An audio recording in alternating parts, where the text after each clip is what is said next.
हाँ तो hello guys, कैसे हो? सब ठीक होंगे। सबका स्वागत है मौजूद की क्लास पर। आज साथियों हम फरवरी 2026 के करंट अफेयर्स के बारे में पढ़ने जा रहे हैं। साथियों यहाँ पर फरवरी 2026 के जो करंट अफेयर्स हैं उसमें आपके टॉप महत्वपूर्ण क्वेश्चन हो सकते थे, जो कि हमने 2 क्लास डाली हैं, एक वन लाइनर की डाली है, एक ऑप्शन बेस्ड डाली है। दोनों क्लास देख लीजिएगा, फिर आपके फरवरी के लगभग मोस्ट क्वेश्चन जो हैं वो आपके कवर होने वाले। ठीक है, हम ज़्यादा टाइम भी नहीं करेंगे, ज़्यादा बात भी नहीं करेंगे, ताकि आपका समय जो है व्यर्थ न हो जाए ज़्यादा से ज़्यादा। ठीक है, कम से कम समय में हम ठीक है एक बार देख लें तो क्या होता है कि करंट अफेयर्स को हम अपनी आंखों से 2-3 बार निकालते हैं तो इससे क्या होता है कि वो फिट हो जाता है। जी हाँ साथियों, तो हम शुरू करते हैं। पहला क्वेश्चन आपके सामने देखने को मिलेगा कि विशाखापत्तनम में आयोजित अंतर्राष्ट्रीय बेड़ा समीक्षा IFR 2026 के आधिकारिक जो थीम है वो क्या है? तो इसकी साथियों आधिकारिक जो थीम है वो महासागरों के माध्यम से एकजुट, यानी हम महासागरों के माध्यम से एकजुट होना है।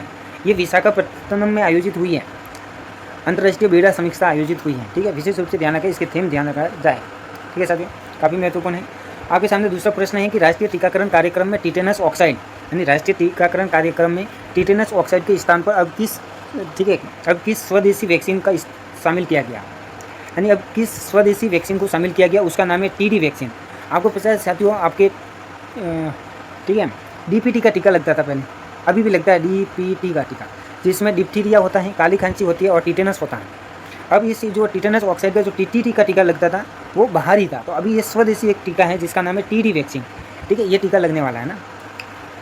इसके अलावा नेक्स्ट साथियों क्वेश्चन से काफ़ी महत्वपूर्ण होने वाला 3 नंबर क्वेश्चन देखिए। सड़क दुर्घटना पीड़ितों के लिए शुरू की गई PM राहत योजना के तहत अधिकतम कितने रुपए तक कैशलेस इलाज प्रदान किया जाएगा? यदि आपकी कोई दुर्घटना होती है, सड़क दुर्घटना होती है, तो PM राहत योजना चलती है। इसके तहत आपको जो है कहाँ तक कैशलेस इलाज दिया जा सकता है? तो आपको लगभग 1.5 लाख तक कैशलेस इलाज ठीक है प्रदान किया जाएगा। किसी भी हॉस्पिटल हो, भले वो आपको किसी भी इमरजेंसी में प्राइवेट हॉस्पिटल ले जाया जाए या आपको गवर्नमेंट हॉस्पिटल ले जाया जाए, जहाँ तक आपको 1.5 लाख तक का आपका कैशलेस इलाज होने वाला है। 4 नंबर क्वेश्चन देखिए। 68वें वार्षिक ग्रैमी अवार्ड 2026 में ठीक है रिकॉर्ड ऑफ द ईयर का पुरस्कार किसने जीता है? तो रिकॉर्ड ऑफ द ईयर का पुरस्कार डबल स्टार मार्क कीजिए, ये पुरस्कार जो है वो किसने जीता है? तो ये पुरस्कार जो है कैड्रिक लैमर और सीजा ने जीता है। इसके लिए नेक्स्ट क्वेश्चन है 5 नंबर क्वेश्चन देखिएगा, काफ़ी महत्वपूर्ण होने वाला है कि भारत की पहली जलमग्न ठीक है रोड से रेल सुरंग किस नदी के नीचे बनाई जाएगी?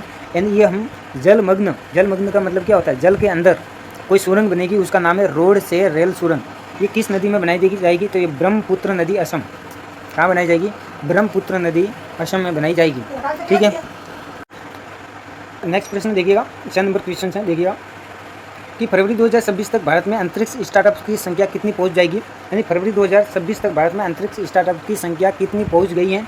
तो 400 से अधिक स्टार्टअप स्थापित हो चुके हैं अंतरिक्ष के। नेक्स्ट प्रश्न है 7 नंबर क्वेश्चन से कि ठीक है वाणिज्य खुफिया और सांख्यिकी महानिदेशालय ने देश के माल व्यापार और सूचकांक का आधार वर्ष जो 2012-13 से बदल करके अब जो आधार वर्ष है कुछ किसको आधार वर्ष बनाया गया है? तो अभी जो है 2022-23 को आधार वर्ष बनाया गया है, जो पहले 2012-13 चल रहा था।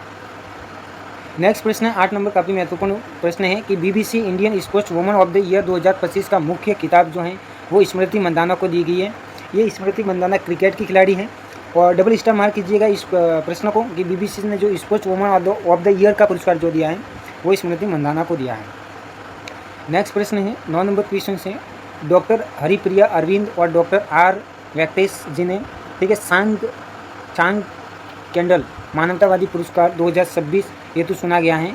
तो ये किस संस्थान से जुड़े हुए हैं? तो इनका संबंध किस संस्थान से है? तो इनका संबंध है अरविंद आई केयर सिस्टम संस्थान से, क्योंकि इनको चांग कैंडल मानवतावादी पुरस्कार देंगे हरिप्रिया अरविंद और डॉक्टर R वेंकटेश को। नेक्स्ट प्रश्न है 10 नंबर क्वेश्चन से बाफ्टा 2026 में ठीक है best children and family film का पुरस्कार जीतने वाली पहली भारतीय फिल्म बनी है। काफ़ी महत्वपूर्ण है, डबल स्टार मार्क कीजिए। बूंग फिल्म, उस फिल्म का नाम है बूंग फिल्म है। नेक्स्ट प्रश्न है 11 नंबर प्रश्न है पोखरा नेपाल में आयोजित सैफ अंडर 19 महिला चैंपियनशिप 2026 का खिताब किसने जीता है? तो 2026 का जो खिताब है वो किसने जीता है? तो ये खिताब भारत ने जीता है। डबल स्टार मार्क कीजिएगा, क्योंकि ये है सैफ अंडर 19 महिला चैंपियनशिप। सैफ अंडर 19 महिला चैंपियनशिप यह किसने जीती है? तो ये भारत ने जीती है। नेक्स्ट प्रश्न आपके सामने है 12 नंबर क्वेश्चन से राष्ट्रीय भारोत्तोलक चैंपियनशिप 2026 में ठीक है 48 किलोग्राम वर्ग में 3 नए राष्ट्रीय रिकॉर्ड के साथ में गोल्ड स्वर्ण पदक जीता है। ये भी डबल स्टार मार्क कीजिएगा। तो उनका नाम क्या है? तो उनका नाम है साथियों ठीक है शेखोम मीराबाई चानू, मणिपुर की मीराबाई चानू को कौन नहीं जानता? मीराबाई चानू ठीक है, अच्छा मणिपुर की नहीं है, आंध्र प्रदेश की है ना। मीराबाई चानू, आपको कमेंट करना है कहाँ से हैं। यह वेट लिफ्टिंग की बहुत बड़ी खिलाड़ी हैं। 48 किलोग्राम में नए राष्ट्रीय रिकॉर्ड के साथ में गोल्ड जीते हैं, ठीक है। और ये राष्ट्रीय भारोत्तोलक चैंपियनशिप हुई है 2026 में। मीराबाई चानू काफ़ी महत्वपूर्ण खिलाड़ी है वेट लिफ्टिंग की, ठीक है। 25वें शीतकालीन ओलंपिक 2026 के आधिकारिक जो है शुभंकर का नाम जो है वो शुभंकर है मिलो ऑर्टिना, ये विशेष रूप से ध्यान रखा जाए। 17 नंबर क्वेश्चन है थाईलैंड मास्टर्स 2026 सुपर 300 का खिताब जीतकर साइना नेहवाल और पीवी सिंधु के बाद यह उपलब्धि पाने वाली भारत की तीसरी महिला भारतीय कौन बनी है? तो उनका नाम है साथियों देविका सेहवाग। उनका नाम है देविका सेहवाग, ठीक है, क्योंकि ये थाईलैंड मास्टर्स के अंदर खिताब जीत के आई है, जो कि साइना नेहवाल और पीवी सिंधु के बाद तीसरी भारतीय महिला है।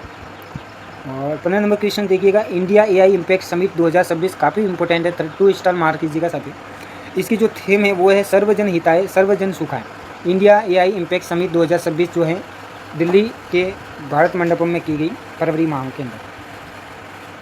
16 नंबर क्वेश्चन देखिए, विशाखापट्टनम में आयोजित बहुराष्ट्रीय नौसैनिक अभ्यास मिलन 2026 की आधिकारिक जो थीम है वो क्या थी? इसकी आधिकारिक जो थीम थी वो थी, ठीक है, सौहार्द्र सामंजस्य और संयोग। नेक्स्ट प्रश्न है, लास्ट क्वेश्चन समझ लीजिएगा, ये लास्ट प्रश्न है आपके सामने कि क्वेश्चन नंबर 17 है, बैंकॉक में संयुक्त राष्ट्र मुख्यालय में सतत भविष्य का मुख्य भाषण देने वाली 6 वर्षीय छात्रा जिनका नाम है रूही मोहजाब। रूही मोहजाब का संबंध किस राज्य से है? तो रूही मोहजाब का साथियों संबंध केरल से है। आपको पता है कि केरल की हैं ये रूही मोहजाब, डबल स्टार मार्क कीजिएगा, जिन्होंने सतत भविष्य मुख्य भाषण देने वाली यानी 6 वर्षीय ये हैं जिन्होंने बैंकॉक में संयुक्त राष्ट्र मुख्यालय पर सतत भाषण दिया है। इस 6 वर्षीय लड़की ने, केरल का नाम केरलम हो गया है, ठीक है, ये भी ध्यान रखिएगा। तो साथियों आज के लिए इतना ही है। ये फरवरी के मोस्ट इंपोर्टेंट करंट अफेयर्स थे, आपके लिए काफ़ी महत्वपूर्ण प्रश्न है, तो आप जरूर, ठीक है, चैनल को सब्सक्राइब कीजिए और क्लास को लाइक कीजिएगा। हम ऐसे कुछ क्वेश्चन लाते रहेंगे जो कि आपके लिए काफ़ी महत्वपूर्ण। फरवरी की 2 वीडियो हैं फरवरी करंट अफेयर्स में, जिसमें एक 1 लाइनर वाला वीडियो है, एक ऑप्शन बेस्ड वीडियो है। दोनों में ही काफ़ी अच्छी जानकारी दी गई है ताकि आपका करंट अफेयर्स के जो मोटी यानी कम टाइम में आपके, मतलब कहने का मतलब ये है कि कम टाइम में आपका फरवरी माह का जो रिवीजन है वो काफ़ी फास्ट होने वाला है। जरूर देखिए। All the best.